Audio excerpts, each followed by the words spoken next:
Champions league में real Madrid की Chelsea के खिलाफ कामयाबी। यूरोप के सबसे पुरकशिश फुटबॉल टूर्नामेंट चैंपियंस लीग में रियल मैड्रिड ने शानदार खेल का सिलसिला जारी रखते हुए चेल्सी को 2-0 से शिकस्त दे दी। स्पेन के दारुल हुकूमत मैड्रिड में खेले गए क्वार्टर फाइनल के पहले मरहले में रियल मैड्रिड ने मैच के दोनों हाफ में 1-1 गोल स्कोर किया।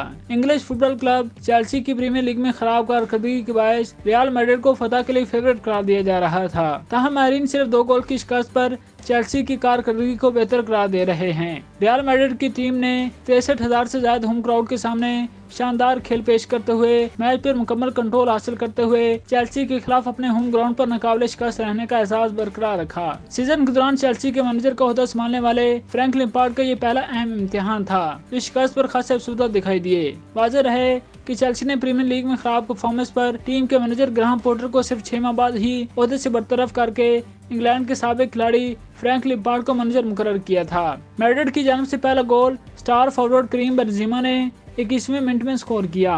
दूसरे हाफ में भी होम टीम का पलड़ा भारी रहा, जिसके बाद चेल्सी के दिफाई खिलाड़ी खासे दबाव में नजर आए और एक खतरनाक फाउल करने पर रेफरी ने चिलवेल का रिकॉर्ड दिखाकर ग्राउंड से बाहर निकाल दिया। फातह टीम की जानिब से दूसरा गोल हसीन सेव ने 74वें मिनट में स्कोर करके टीम की पोजीशन को मजीद मुस्तहकम कर दिया। दोनों टीमों के माबैन होम एंड अवे की बुनियाद पर क्वार्टर फाइनल के दूसरे मरहले का मैच अगले हफ्ते चेल्सी के ग्राउंड स्टैमफोर्ड ब्रिज में खेला जाएगा। क्वार्टर फाइनल मरहले के दीगर मुकाबलों में मिलान ने नेपोली को 1-0, मैनचेस्टर यूनाइटेड ने बायरन म्यूनिख को 3-0 और इंटर मिलान ने बेनफिका को 2-0 से शिकस्त दी।